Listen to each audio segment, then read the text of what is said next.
Habang humupa ang huling putok ng baril sa Baghdad noong Disyembre, 2003 lumapit si Paul Bremer, administrator ng koalisyon, sa mga mamamahayag at idineklara, mga ginang at gino, nakuha na natin siya. Halos 9 na buwan matapos bumagsak ang kanyang rehimen, nahuli si Saddam Hussein. Nawala na ang tirano at napigil ang hininga ng buong mundo. Pero ang pagtanggal kay Saddam ay hindi magpapatigil sa kaguluhan sa Iraq. Ito ay simula pa lamang ng mas mahaba pang drama.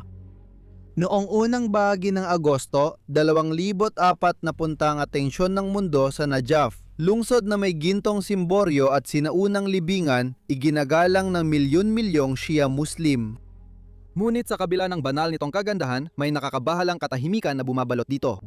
Ang mga bata ay umuuwi mula sa paaralan kasama ang armadong bantay. Maaga ring nagsasara ang mga tindahan at kumakalat ang balita ng panibagong labanan sa makikitid na kalye. Ito ang ikatlong pinakabanal na lungsod sa Shia Islam na may dambana ni Imam Ali at ang pinakamalaking sementeryo sa mundo, Wadi Us-Salam. Ngunit sa ilalim ng ginintuang simboryo ng mosque nito, naghukay na ng posisyon ang mga mandirigmang milisya handang lumaban at ipagtanggol ang lungsod gamit ang pananampalataya bilang kanilang kalasag. Kwento ito ng Najaf noong tag-init ng 2004 kung saan nagtagpo ang espiritual na puso ng bansa at malupit na ingay ng digmaan. Makikita ng mga historiador na ito ay mahalagang punto ng pagbabago, hindi lang simpleng labanan. Ang sandaling naging mahalagang palatandaan ang dambana sa umuusbong na tunggalian sa Iraq. Maligayang pagdating sa Wars of the World.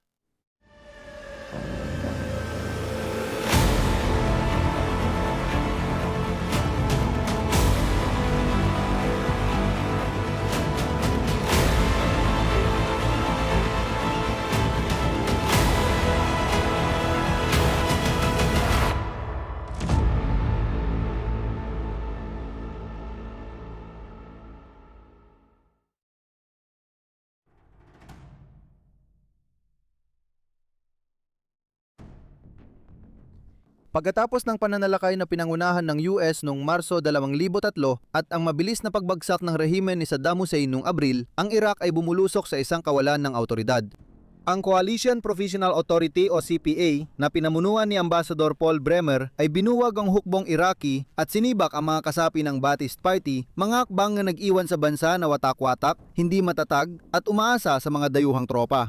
Ang pagbagsak ng mga institusyon ng seguridad at pagguho ng batas at kaayusan ay nagbigay daan sa bagong insurhensya na parehong Sunni at Shia.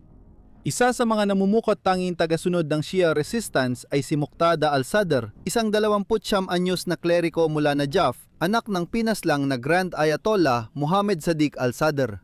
Pagkatapos ng pangunahing pag-aaral niya sa Hausa, itinatag niya ang kanyang pampulitikang paksyon sa opisina ng Martir Sadr noong kalagitnaan ng 2003 at agad na nakaimpluwensya sa mahihirap na Shia district, lalo na sa Sadr City, Baghdad.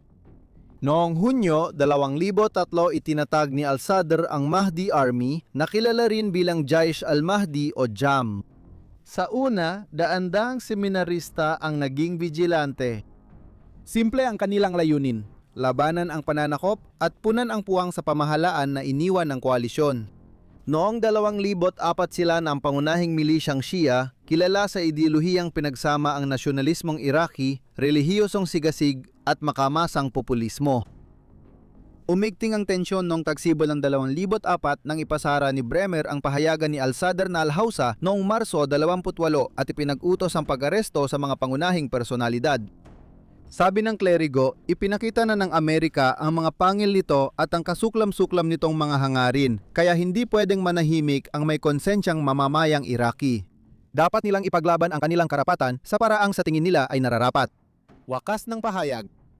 Matapos ang kanyang pagkondena, naglunsad ng pag-aaklas ang hukbong Mahdi mula ika-4 ng Abril na tinarget ang mga lungsod tulad ng Najaf, Kufa, Kut, Basra at Sadr City. Sinakop nila ang mga istasyon ng pulis at gusali ng gobyerno at nakipaglaban sa US sa matitinding labanan sa lansangan. Sa Doctor City, inambus ang tropang Amerikano. 8 US soldiers ang namatay at 51 ang sugatan habang binabawi nila ang mga istasyon ng pulis. Mabilis kumalat ang pag-aaklas, bahagyang nakontrol ng Mahdi ang Kabala at Najaf at pinutol ang mga rutang supply sa pag-ambus ng mga convoy. Nayugyog ang CPA at isang marupok na tigil putukan ang naayos sa unang bahagi ng Hunyo. Ang unang pag-aaklas ay nagdulot ng matinding casualty at tuluyang nagwasak sa ilusyon na mapapatatag pa ang Iraq sa ilalim ng US. Napansin ni Molly Bingham ng Vanity Fair ang hindi inaasahang pagkakaiba-iba ng mga rebelde.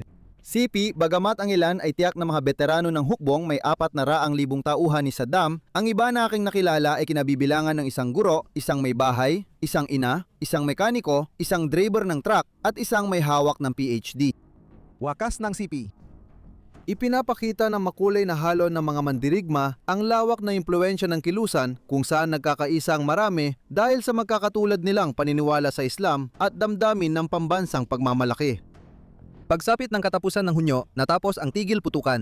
Umatras ang puwersa ni al-Sadr, ngunit pansamantala lang. Nagkaroon ng saglit na katahimikan, isang mapanlinlang na pahinga na parang tapos na ang pinakamasama para sa koalisyon. Ginamit ng hukbong Mahdi ang katahimikan para magtipon, mag-armas at palakasin ang presensya nila sa Najaf at iba pang mahalagang lungsod. Nakahanda na ang lahat. Ang Najaf, isang lungsod na sagrado at estratehikong mahalaga, ay sentro ng muling labanan. Malapit nang lumipat ang laban mula politika patungong sagupaan sa lungsod habang nagsanib ang banta sa kapangyarihan at kabanalan sa mga sagradong lansangan ng lungsod.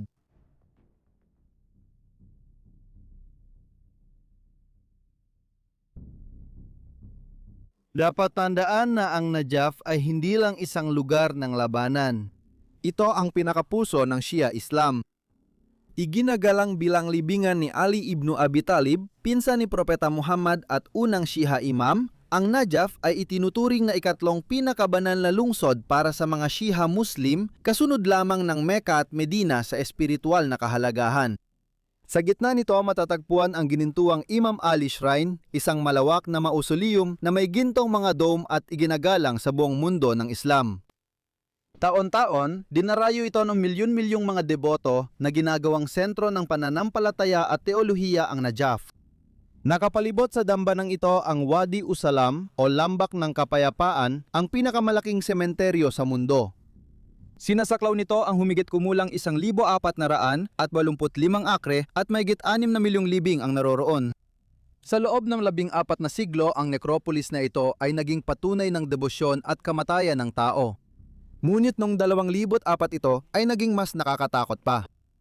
Ginawang tagongkuta ng mga mandirigma ng hukbong Mahdi ang labirint ng mga mausoleum, lagusan at kripta. Ang madilim na okupasyong ito ay naging isang estratehiko at simbolikong dagok.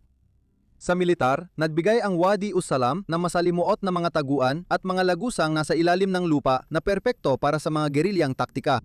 Sa relihiyon at politika, ang paglalagay sa milisya sa banal na lupa ay naglagay sa anumang posibleng pag-atake sa sagradong teritoryong ito sa ilalim ng matinding pagsusuri.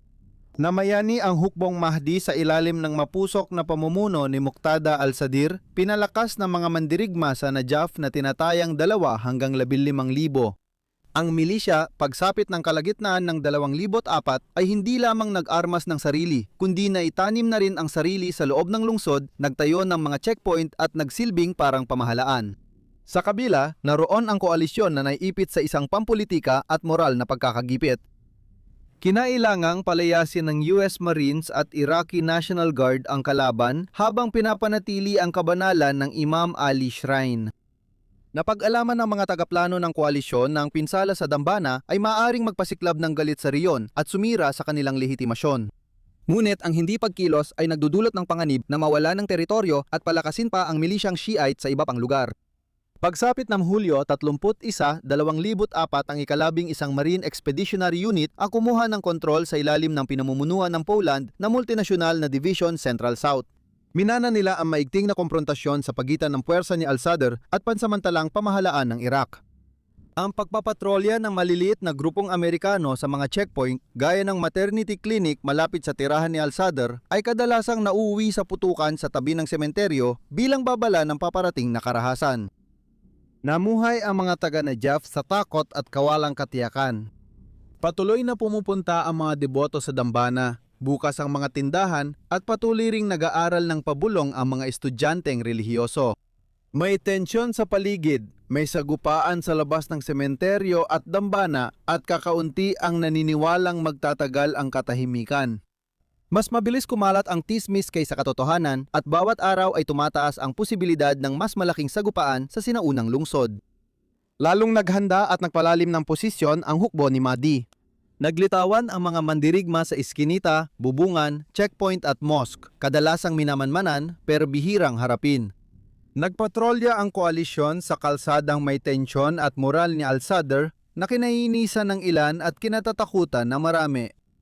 Isang pagkakatabla ang nabuo sa sagradong bato at alikabok ng sementeryo, bawat panig ay naghihintay ng mapagpasyang galaw ng kabila.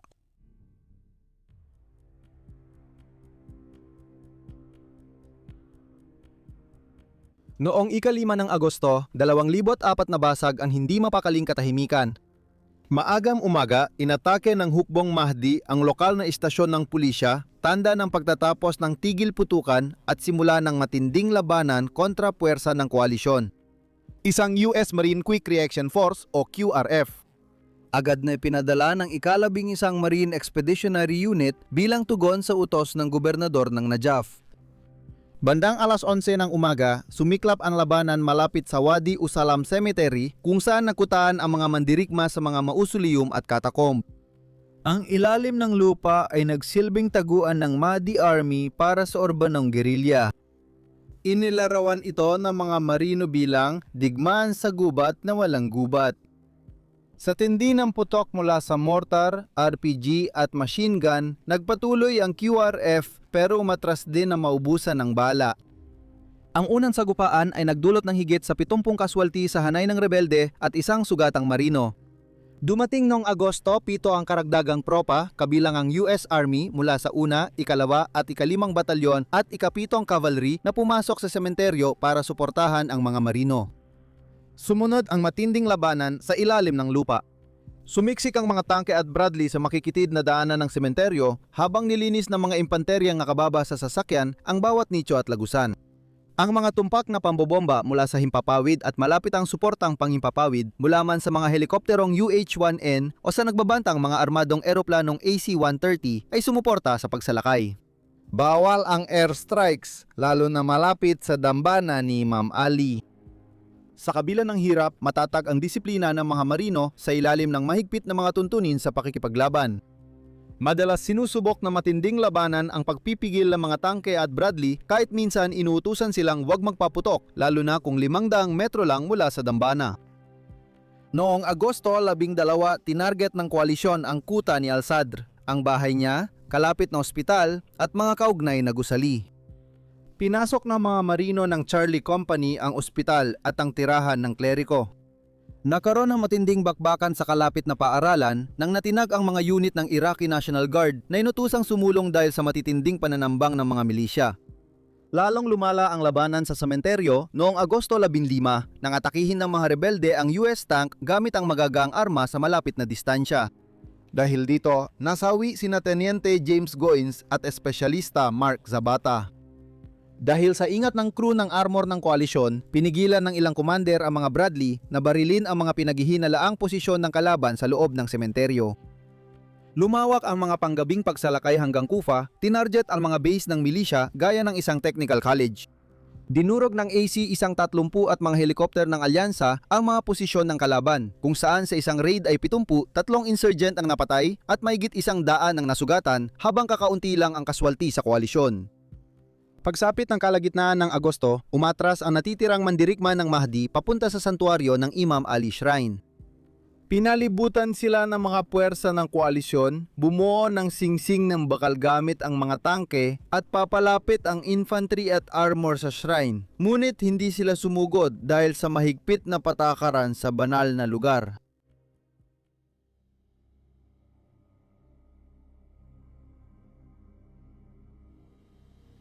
Noong kalagitnaan ng Agosto 2004 nauwi ang labanan sa tensyosong pagkubkob.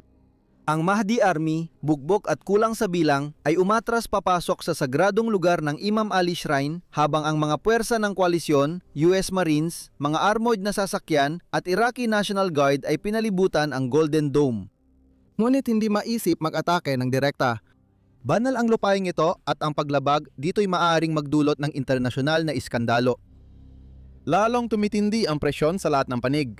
Nag-aalala ang mga politikong Iraqi mula sa pansamantalang pamahalaan sa Baghdad hanggang sa gobernador mismo ng Najaf na ang pagsira sa dambana ay maglalayo sa milyon-milyong Shiite. Nag-aalala ang Washington sa posibleng negatibong reaksyon mula sa rehiyon dahil hindi patatawarin ng Iran, mga estado sa Gulpo at mundo ng Islam ang pagdanak ng dugo sa banal na lugar. Sa ganitong tensyon, pumasok si Grand Ayatollah Ali al-Sistani, ang espiritual na leader sa Najaf. Kagagaling lang mula sa operasyon sa puso sa London, bumalik siya sa Iraq noong ika-25 ng Agosto at idineklara, "Ako ay dumating para sa kapakanan ng Najaf at mananatili ako sa Najaf hanggang matapos ang krisis." Wakas ng pahayag. Hindi rin siya dumating mag-isa. Pinangunahan niya ang isang convoy ng mahigit 1,000 sibilyang sasakyan mula Basra na sinundan agad ng 10,000 taga-suporta na nagmartsa mula Baghdad, Kufa, Kabala at mga bayan sa timog ng Iraq. Dumagsa ang mga hindi armadong Shiite na nagpoprotesta sa Najaf, nilampasan ang checkpoint ng koalisyon at bumaha sa bakuran ng dambana. Nananatili ang mga tangke habang tensyonado ang mga sundalo at ang mga nagpoprotesta ay may bitbit na bandila ng kapayapaan at pagkakaisa sa paggabay ni Sistani. Si Akir Hassan, isang 63 taong gulang na nagpoprotesta, ay nagsabi kalaunan, "Ito ang demokrasya, ito ang bagong Iraq. Ito ang pinakamalaking pagkatalong na ipataw natin sa mga Amerikano. Ito ang pinakamagandang araw sa buhay ko." Wakas ng sipi. Ang malaking tahimik na pagkilos na ito ang nagpabago sa pagkakabalaho. Idineklara ang tigil putukan. Umatras ang tropa ng koalisyon at inalok ng ligtas na daanan ang milisya kung isusuko nila ang armas at aalis ng lungsod. Ginawang walang armas ang Najaf at Kufa, binabantayan ng pulisya ng Iraq sa ilalim ng pansamantalang pamahalaan ni punong ministro Ayad Alawi. Nagtagal ang negosasyon hanggang gabi. Ang mga kumander ng Mahdi Army na palibutan at kapos sa armas ay nakatanggap ng utos mula sa pinakarespetadong klerigo ng Iraq. Nagkasundo ang mga puwersa ng US at Iraq na napalakas ng matagumpay na pagpigil sa kalaban pero nadiingat na wag lumabis sa isang marupok na kasunduan. Noong Agosto 26, umatras ang milisya mula sa dambana, inilapag ang armas at ibinalik ang mga susi sa lokal na klerigo, simbolikong konsesyon na nagtapos sa 3 linggong pagkubkob. Para sa mga taga-Najaf, ito ay sandali ng malaking ginhawa at paggalang. Nanatiling buo ang dambana. Napanatili ang espiritual na puso ng lungsod. Para sa koalisyon, nagtapos ang labanan hindi sa tagumpay sa pamamagitan ng puwersa, kundi sa isang maigting na tagumpay ng diplomasya na inayos ng otoridad ng relihiyon, hindi ng lakas militar. Hindi ito pangkaraniwang tigil putukan at nagtakda ng bagong pamantayan na mas pinahalagahan ng kabanalan ng relihiyon kaysa taktikal na kalamangan. Binago nito ang mga patakaran ng labanan sa lungsod sa Iraq at nagbigay ng payuwatig sa hindi tiyak na pagsasama ng baril, pananampalataya at heopolitika sa hinaharap.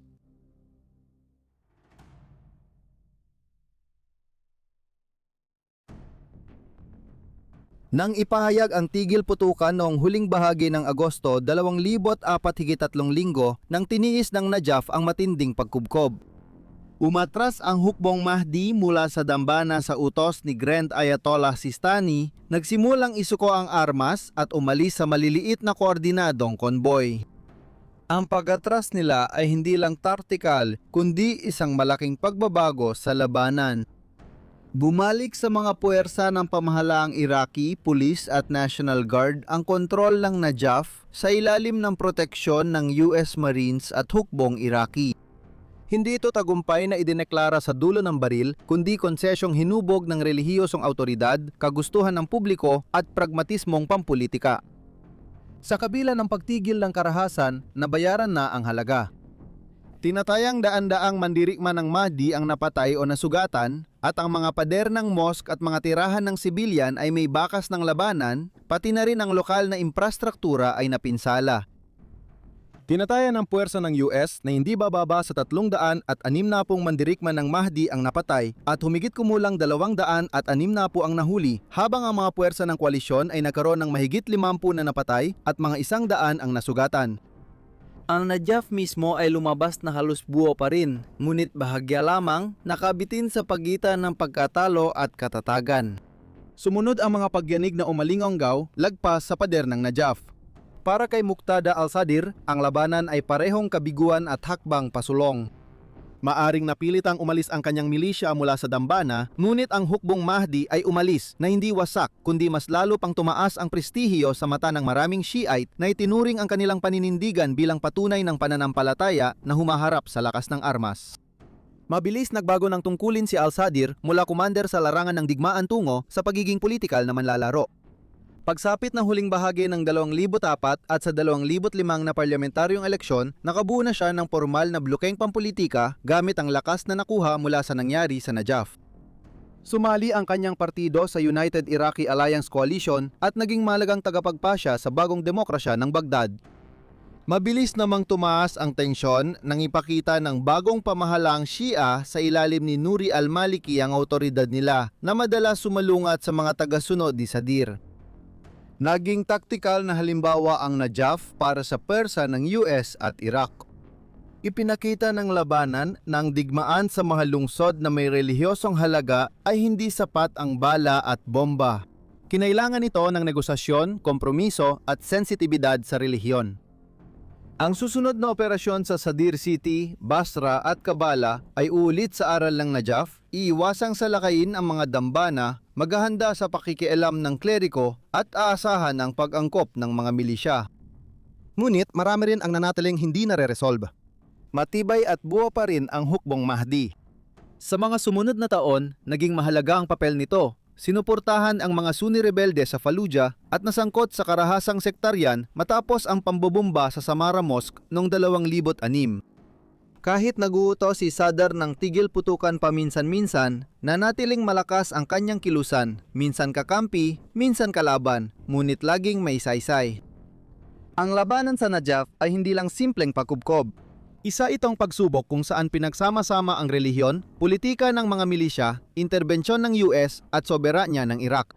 Ipinakita nito na sa Iraq, pagkatapos ng pananakop, ang totoong kapangyarihan ay nasa tagpuan ng debosyon at determinasyon. Ang marupok na mosaic na ito ang huhubog sa kinabukasan ng bansa, sa digmaan, politika at patuloy na tensyon sa pagitan ng banal na lugar at layuning militar.